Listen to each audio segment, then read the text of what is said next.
Hello ನಮಸ್ಕಾರ ಎಲ್ರಿಗೂ welcome back to S Malenadu YouTube channel. ನಾನಿವತ್ತು ಪಾಲಕ್ ಪನ್ನೀರನ್ನ ಮಾಡ್ತಾಯಿದ್ದೀನಿ.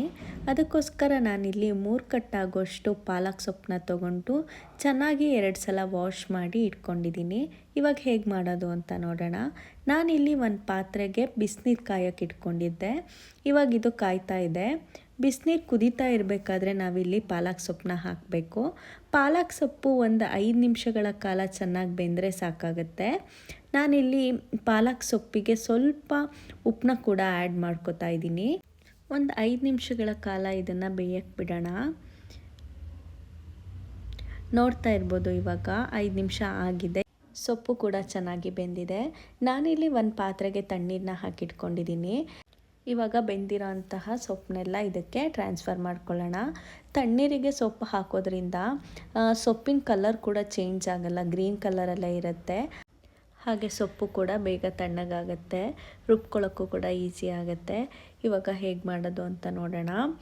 ನಾನಿಲ್ಲಿ ಒಂದು ಮಿಕ್ಸರ್ ಜಾರ್ಗೆ ನಾವು ಆಗಲೇ ಬೇಯಿಸಿ ತಣ್ಣಗೆ ಮಾಡಿ ಇಟ್ಕೊಂಡಿದ್ದಂತಹ ಪಾಲಕ್ ಸೊಪ್ಪನ್ನ ನಾನು ಇಲ್ಲಿಗೆ ಹಾಕೋತಾ ಇದ್ದೀನಿ. ಹಾಗೆ ಸ್ವಲ್ಪ ಕಾಯಿನೂ ಕೂಡ ಸೇರಿಸ್ಕೊಂಡು ಒಂದು 5ರಿಂದ 6 ಹಸಿರುಮೆಣ್ಸಿಕಾಯಿನೂ ಕೂಡ ಹಾಕ್ಕೊಂಡು ಎಷ್ಟು ಬೇಕಷ್ಟು ನೀರನ್ನ ಕೂಡ ಸೇರಿಸ್ಕೊಂಡು ನಾನಿಲ್ಲಿ ಗ್ರೈಂಡ್ ಮಾಡ್ಕೊತಾ ಇದ್ದೀನಿ.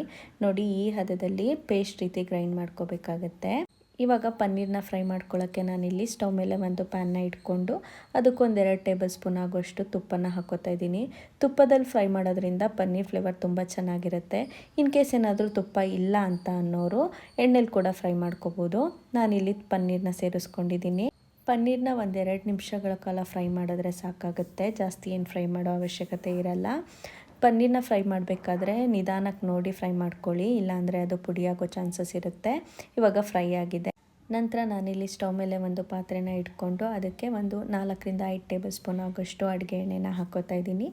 ಎಣ್ಣೆ ಬಿಸಿಯಾದ ನಂತರ ನಾನಿಲ್ಲಿ 1 ಏಲಕ್ಕಿ, ಚಕ್ಕೆ ಹಾಗೆ ಸ್ವಲ್ಪ ಜೀರಿಗೆನ ಹಾಕೋತಾ ಇದ್ದೀನಿ. ಇದನ್ನು ನಾನು ಫ್ಲೇವರ್ಗೋಸ್ಕರ ಹಾಕೋತಾ ಇದ್ದೀನಿ.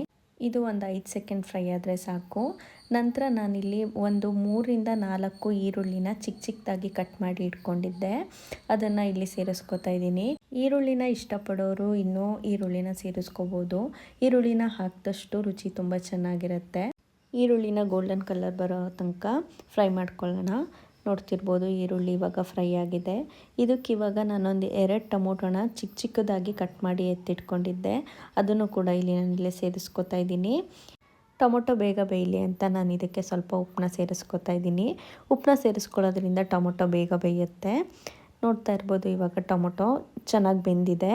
ಇದಕ್ಕಿವಾಗ ಸ್ಪೈಸಸ್ನ ಸೇರಿಸ್ಕೊಳ್ಳೋಣ. ನಾನಿಲ್ಲೊಂದು ಅರ್ಧ ಟೇಬಲ್ ಸ್ಪೂನ್ ಆಗೋಷ್ಟು ಅರಿಶಿನ ಪುಡಿ ಹಾಗೆ 1 ಟೇಬಲ್ ಸ್ಪೂನ್ ಆಗೋಷ್ಟು ಗರಂ ಮಸಾಲಾನ ಹಾಕ್ಕೊಂಡು ಫ್ರೈ ಮಾಡ್ಕೊತಾ ಇದ್ದೀನಿ. ಇದಕ್ಕೆ ನಾನಿಲ್ಲಿ ಖಾರ ಪುಡಿ ಏನು ಸೇರಿಸ್ಕೊತಾ ಇಲ್ಲ, ಯಾಕಂದರೆ ನಾವು ಅವಾಗಲೇ ರುಬ್ಬುವಾಗ ಮೆಣಸಿಕಾಯಿನ ಹಾಕ್ಕೊಂಡಿದ್ವಲ್ಲ, ಹಾಗಾಗಿ ಏನು ಖಾರ ಪುಡಿ ಸೇರಿಸ್ಕೊತಾ ಇಲ್ಲ.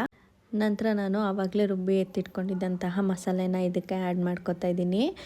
ಇದಕ್ಕೆ ನೆಕ್ಸ್ಟ್ ನೀರನ್ನ ಹಾಕ್ಕೊಳ್ಳಲ್ಲ, ಹಾಗಾಗಿ ಜಾರಿಗೆ ಸ್ವಲ್ಪ ನೀರನ್ನ ಹಾಕ್ಕೊಂಡು ಜಾರಲ್ಲಿದ್ದಂತಹ ಮಸಾಲೆನ ತೊಳ್ಕೊಂಡು ಹಾಕೋತಾ ಇದ್ದೀನಿ. ನಂತರ ಇದನ್ನು ಚೆನ್ನಾಗಿ ಮಿಕ್ಸ್ ಮಾಡ್ಕೊಳ್ಳೋಣ.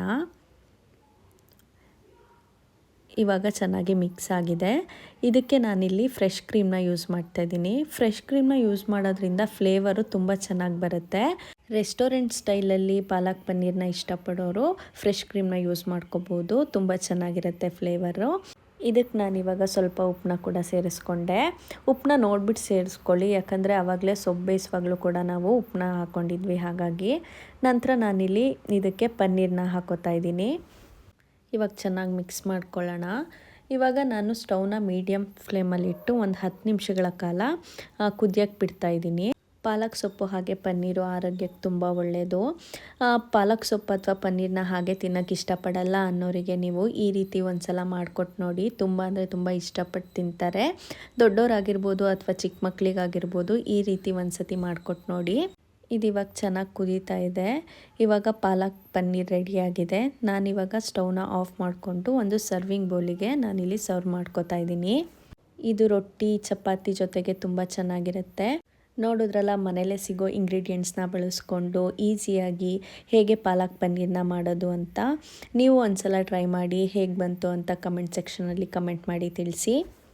ಇದೇ ಥರ ಈಸಿ ರೆಸಿಪಿಗಳು ಬೇಕು ಅಂದರೆ ನಮ್ಮ ಚಾನಲ್ನ ಸಬ್ಸ್ಕ್ರೈಬ್ ಮಾಡ್ಕೊಳ್ಳಿ, ಲೈಕ್ ಮಾಡಿ, ಶೇರ್ ಮಾಡಿ ಹಾಗೆ ಕಮೆಂಟ್ ಮಾಡಿ. Thank you for watching.